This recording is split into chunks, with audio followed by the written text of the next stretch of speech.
The weather portion of Ag Week now, and after several days of very hot weather getting way up into the northern plains, even into parts of southern Canada, that is retreating, and signs are maybe the last of the really hot weather in the northern U.S. for maybe several weeks, perhaps the rest of June.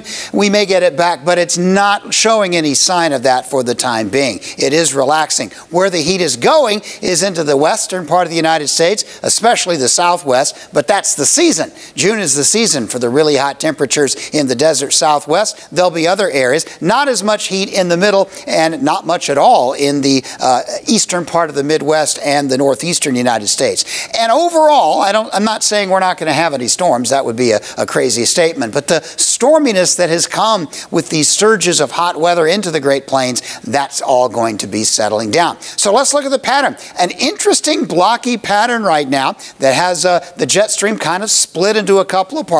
Very warm air is building up in north central Canada for the season. That also is fairly typical. Places even up in the Northwest Territories will often record their hottest temperatures of the summer in June. Alaska is the same way. So this warm weather up there is not as unusual as you might think. Most of the nation fairly warm, but the really hot weather has gone south, and we're going to see a lot of 70s and 80s into the northern plains and upper Midwest. Now, as this pattern gradually evolves, we're going to see it leading by the end of the week toward cooler weather in the Great Lakes and the upper part of the western sections of the Midwest, and hotter weather building up in the interiors of the western part of the United States. Up in Alaska, they're actually having a little bit of a cool down while the warmest weather in the north shifts into central parts of Canada. Now, there will be a little bit of ridging taking place as we head toward next weekend out in the western part of the country. What that's going to end up doing is pulling the heat north, and there may be a surge or two